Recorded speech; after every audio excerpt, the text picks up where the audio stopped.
Bueno, ahora sí vamos a empezar un poquitito con el tema del tratamiento, ¿eh? Y un poquito, como para arrancar, vamos a hablar, a ver esto lo que decíamos recién con Alicia, del tema de de las terapias, de la terapia no farmacológica, que obviamente va a ser una terapia psicológica. Que esto no, a ver, no significa que una cura. Lamentablemente, no hay cura. Sí, vamos a poder aliviar. ¿Eh? ¿Alguien dijo algo por ahí? Siempre va a aliviar muchos de los síntomas y muchas de las cosas.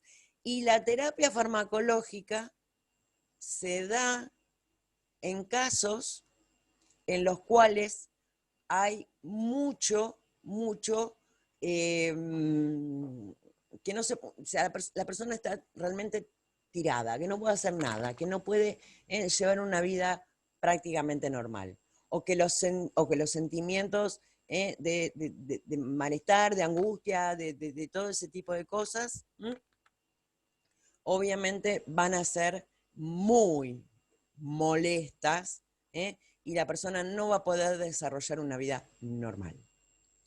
Con respecto a las terapias que puede hacer el psicólogo o que puede hacer también el psiquiatra, hay una de las terapias en las cuales hay como si fuera una especie de curita, por decirlo de alguna manera, del taponcito que tapa, que por lo general, y es lo que está muy en boga ahora, que se utiliza muchísimo, que son lo que se denominan la terapia cognitivo-conductual.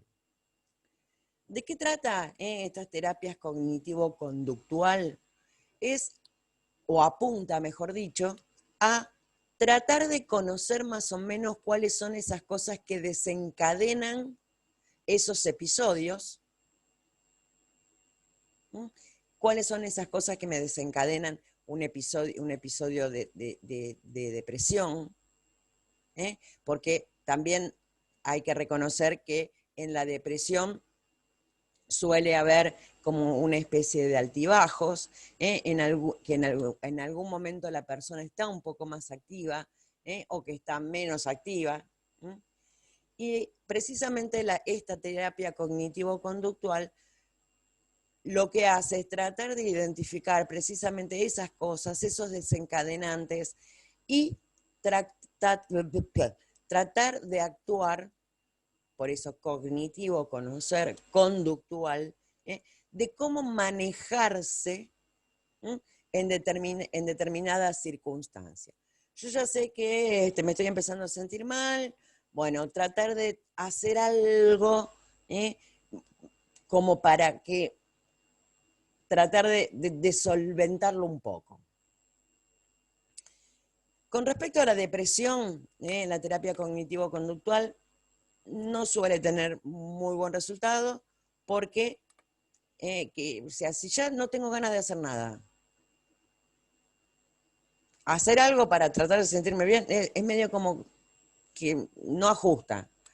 Sí sirve mucho para el tema de las fobias. Hasta la semana pasada estaba viendo una serie que había una chica que tenía una fobia, no me acuerdo, no estaba bien específica cuál era la fobia, pero la chica hacía ataques de pánico. Después cuando veamos fobias vamos a ver específicamente todo eso. Hacía ataques de pánico, entonces su terapeuta le había enseñado a visualizar cosas que había en su entorno, a nombrarlas en forma, en voz alta, hasta que ella se iba calmando, ¿no? Entonces, cuando ella tenía este ataque así de ansiedad, este ataque de pánico, empezaba a mirar alrededor y nombraba eso, ventana, lámpara, computadora, vaso, antena, celular, cenicero y cigarrillos no. mouse, anteojos, cuando terminaba volvía a empezar a nombrar todo este tipo de cosas, hasta que lograba calmarse. Esto es una típica, la parte conductual de la terapia cognitivo-conductual. Cuando ella sabía y reconocía que empezaban los síntomas, empezaba esto. Yo tenía un problemita bastante importante, cada vez que iba a rendir, también, cada vez que iba a rendir, examen oral, hacía ataques de pánico, realmente me anulaba, me cerraba, no podía, y siempre tenía en la mano, guardada en el bolsillo del delantal, un denario que me había regalado un amigo, y una medallita, y la tenía siempre en el bolsillo del delantal cuando iba a rendir y lo apretaba fuerte con la mano. Tener eso me iba calmando. Me iba calmando. No siempre daba resultado, pero me iba calmando. Era como tener una especie de contrafobia, algún tipo de amuleto, de algo que mi psiquis interpretaba como que era algo que me iba a ayudar, algo que me iba a solucionar eso. En esto se basa básicamente lo que es la terapia cognitivo-conductual. Conocer el porqué y actuar en el momento en que empiezan a aparecer los síntomas. Ya les digo, es mucho más efectiva en apaciguar un poco lo que son estos ataques de ansiedad, estos ataques de angustia en una fobia. Mi abuela, le tenía fobia a los perros. Y cada vez que se le acercaba un perro, le empezaba, San Roque, que ese perro no me mire ni me toque. ¿Se imaginan que el perro, que se iba a dar cuenta? Pero en ella funcionaba. Después le puso Roque a uno de los hijos, pero bueno. Encima Roquefort, ¿no? Es muy gracioso esto, el tío Roquefort, pero bueno. Fíjense cómo funciona esto. Bien, otro tipo de terapia, precisamente es el psicoanálisis. Esta gran cosa que descubrió y puso en práctica Freud. El psicoanálisis, ¿a dónde nos lleva? ¿Para qué nos sirve? Precisamente todo este tipo de cosas, ansiedad, depresión, fobias, se generan en nuestra psiquis en la infancia. ¿Por qué?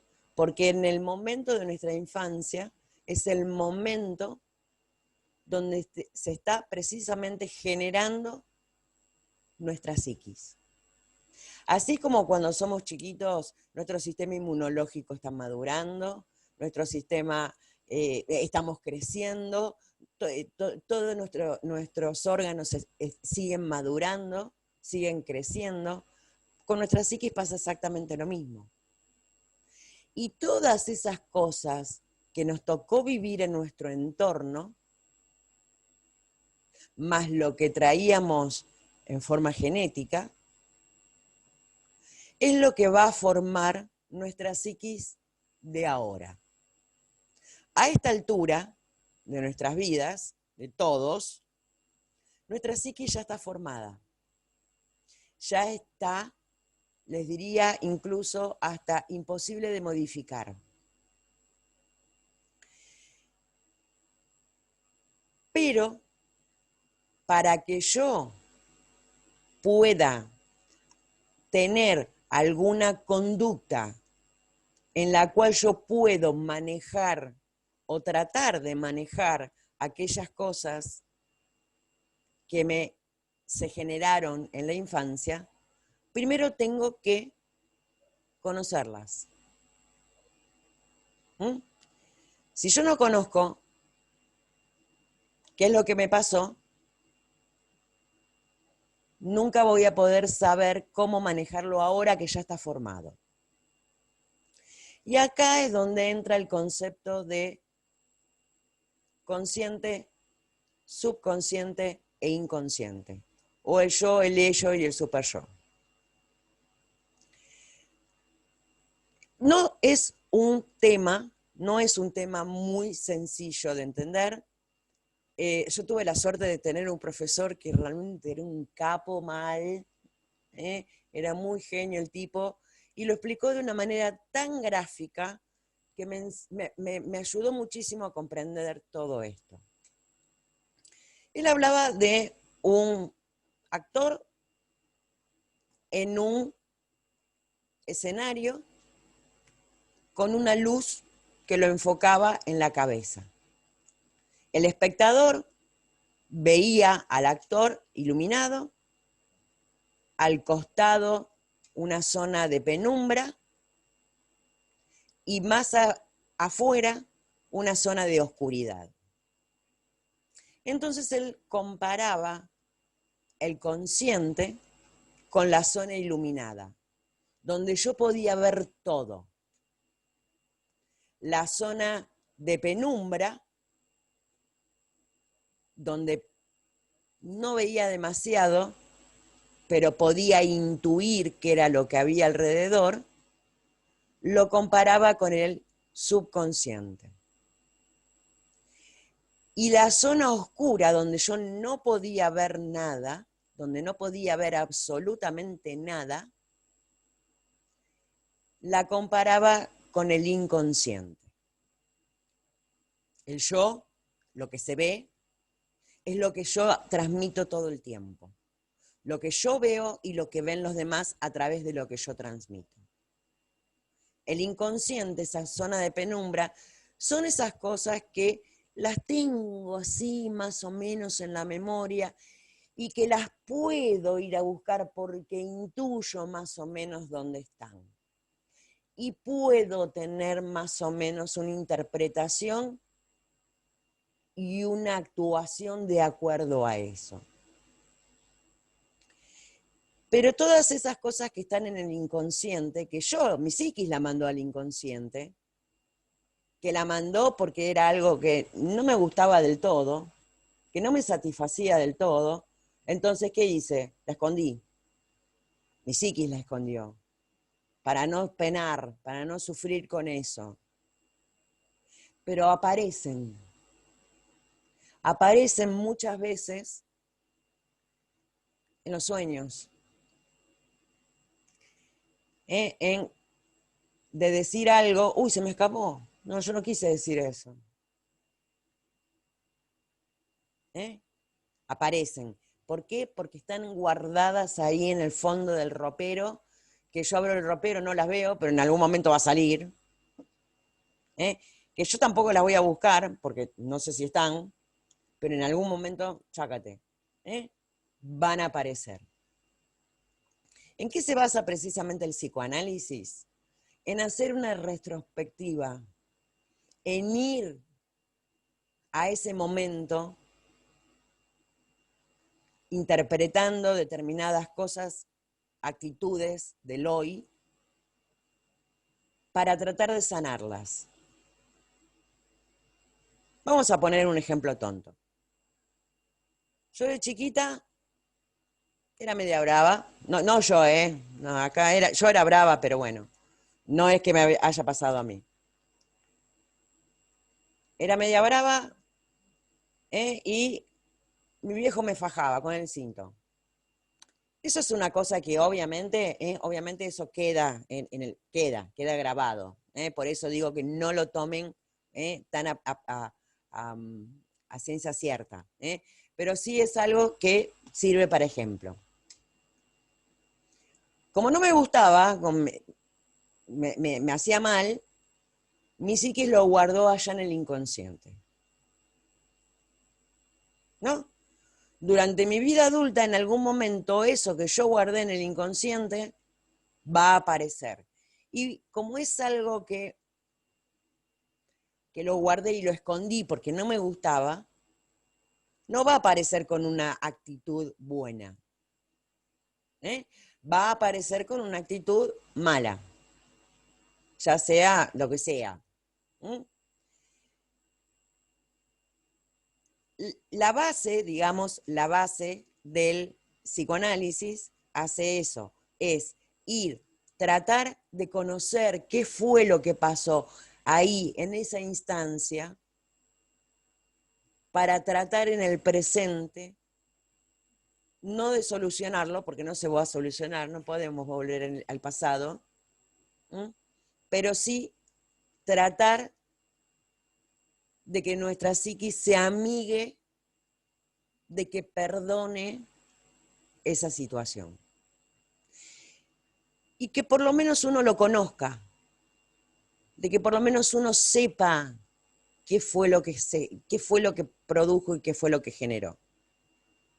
Básicamente eso. Conocer el por qué soy como soy. Conocer que uno es responsable también de lo que hacemos. Porque vieron que hay determinadas personas que, siempre es mucho más fácil, obvio, tirarle la pelota al otro, tirarle la pelota al entorno. Yo estoy deprimido porque no tengo laburo. ¿Y pero qué culpa tengo yo? Si no hay, no hay laburo para nadie. Si no hay esto, si no hay lo otro. Uno también tiene parte de responsabilidad. Porque yo también soy parte de los otros. Para los otros soy parte de los otros. Todas estas cosas, muy lindas en teoría, hasta fáciles en teoría, llevadas a la práctica, no son tan sencillas. Y es ahí donde muchas veces aplica la negación. La negación de no querer conocer lo que pasó, la negación de justificar algunas cosas que pasaron, de decir, no, mi vida es genial. Mentira, la vida de nadie es genial. Todos, en mayor o menor medida, tenemos una mochila importante. Todos. A algunos les han pasado cosas más feas, a otros les han pasado cosas menos feas, pero todos, a esta altura, tenemos la mochilita. Hemos hecho cosas malas, nos han hecho cosas malas, pero la vida es maravillosa. Sí, la vida es maravillosa, pero ¿es todo genial? Mentira.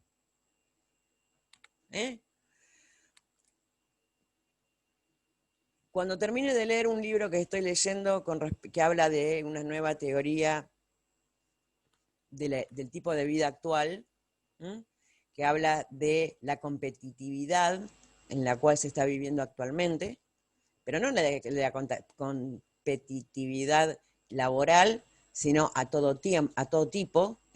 Todas las mujeres tenemos que ser hermosas, lindas, flacas, altas, rubias. Todos los hombres tienen que estar trabados, haber ido al gimnasio y tener un cuerpo espectacular. Todo lo raro, todas las personalidades diferentes, medio como que están ahí entre excluidas y no. Todo esto, ¿qué es lo que genera? ¿Cómo se sienten las que no son como el prototipo que la publicidad genera? Nos Fuera terminamos de la sintiendo... sociedad, excluida. Exactamente. ¿Eso Porque no la les parece sociedad que, te hace eso. no les parece que es una fuente de angustia, de ansiedad, de depresión? No poder ser como el paradigma de la sociedad es El modelo que te pide. del modelo que te Lo pide. supuestamente normal. Exactamente, el supuestamente normal. ¿Mm? Yo siempre me clasifico como rara. Ustedes lo que conocen de mí es la máscara, el disfraz de profesora. ¿Mm? Alguno quizás me puede conocer un poquito más, porque por ahí con alguno he charlado, he tenido alguna conversación por WhatsApp o algo, pero o sea, mi vida privada no la conoce nadie. ¿Y cómo saben ustedes que no soy una asesina serial? Soy una asesina serial, chicos. En serio. Me la paso matando hormigas que me comen las plantas. Ah, somos dos entonces. Con mis plantas no. No, no te metas, hija No, de con mis puta. plátanos. Pero bueno, básicamente esa es una realidad. Y yo creo que en base, básicamente todos, tenemos un personaje. ¿Mm? Todos. ¿Para qué? Precisamente para tratar de encajar en el grupo que queremos encajar. ¿Mm? Bueno, basta de cháchara. Son temas sumamente interesantes para charlarlos, pero tenemos que ir a la parte farmacológica. No, espérenme un segundo.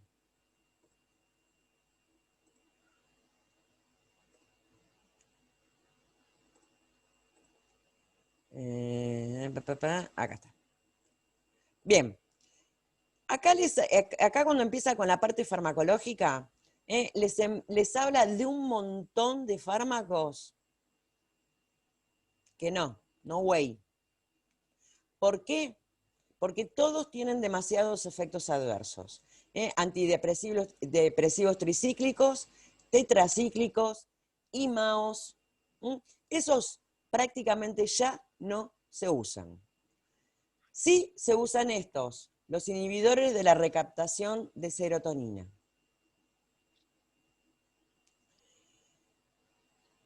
Esperen que los encuentre.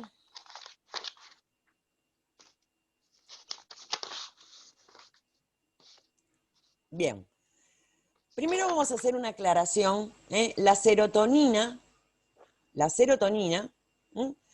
es un neurotransmisor que está básicamente,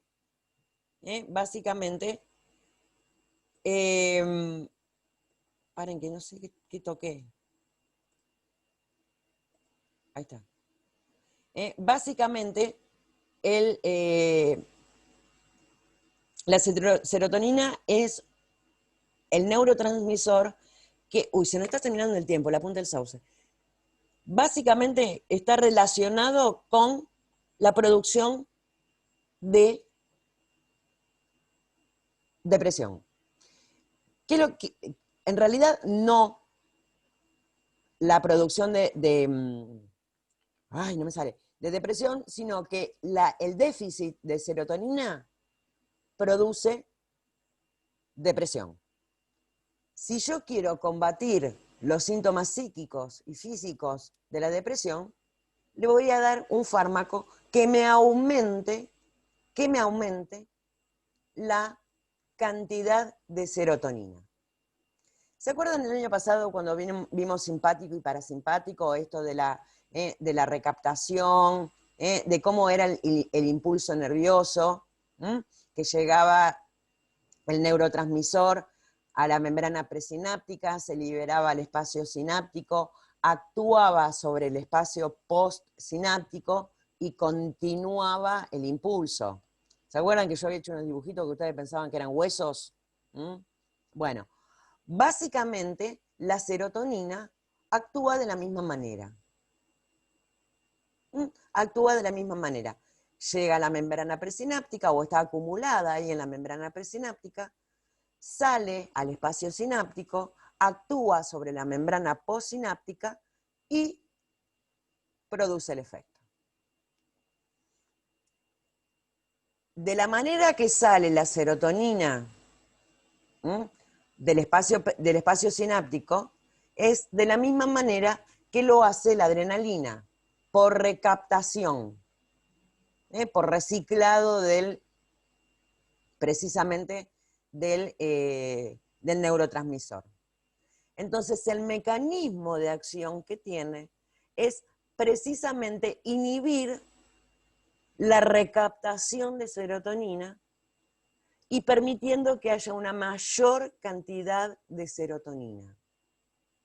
Esto va a aliviar mucho los síntomas de la depresión, porque precisamente la depresión está relacionada con este neurotransmisor. Entonces, los fármacos que más frecuentemente se van a utilizar y que van a tener una menor cantidad, no quiere decir que no lo tenga, que va a tener una menor cantidad de efectos adversos con respecto a los otros, son precisamente los inhibidores de la recaptación de serotonina. ¿Cuáles son ellos? Miren, acá está este dibujito de cómo actúan. Se los denomina por lo general IRS, con la más fácil. Acá está el dibujito de cómo actúan. ¿Cuáles son las drogas? Fluoxetina, citalopram, escitalopram, paroxetina, sertralina.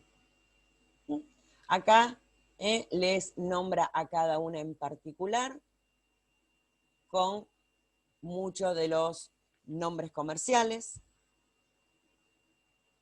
Lo mismo estas y estas. ¿Qué recomendaciones desde la farmacia puedo llegar a tener con respecto a esto? Primero y principal, no se pueden vender sin receta. Esto es de fármaco con receta archivada. No los puedo vender sin receta. Hay dos cosas que son importantes. Primero y principal, no se deben mezclar nunca con alcohol.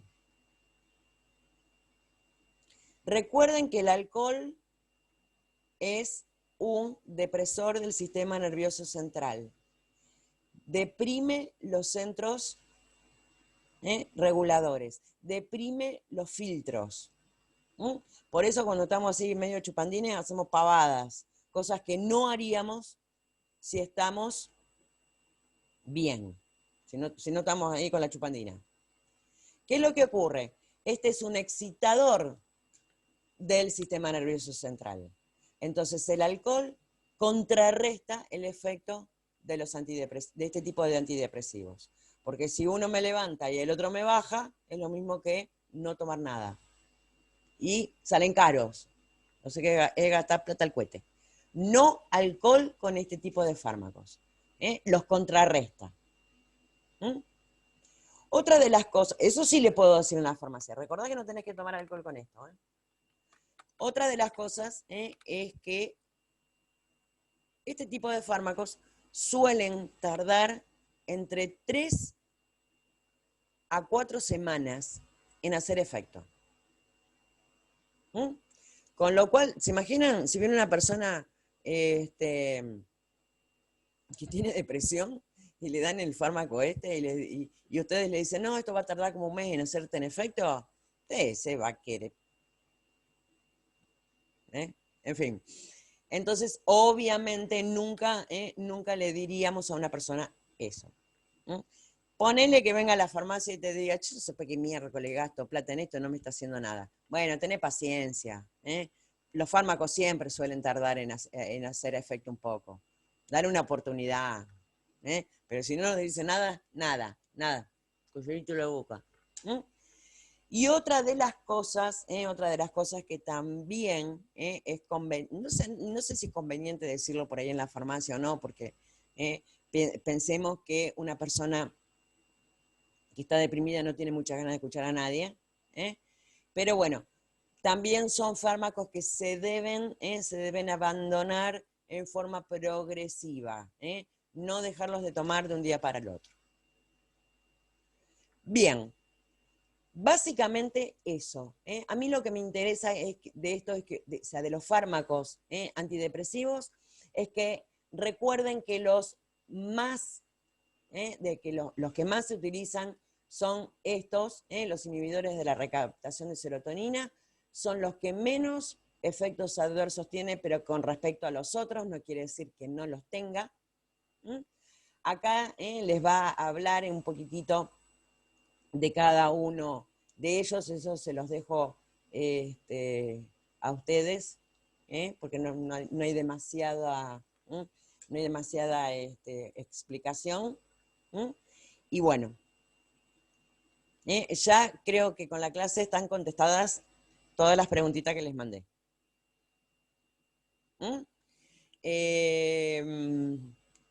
La semana que viene vamos a ver bipolaridad. Realmente también es un tema bastante interesante. Tengo también otras anécdotas para contarles. Yo creo que tengo anécdotas de todo tipo con respecto a lo psiquiátrico, porque aparte es una materia que me encantó y trataba de hacer todas las clases prácticas posibles y visitar varios centros y bueno, y he visto varias cosas. Así que bueno, gente bella, hemos concluido por el día de hoy. Nos vemos el miércoles con la voz. Bueno, profe. Antes que me vaya, ¿alguna duda con respecto al mecanismo de acción?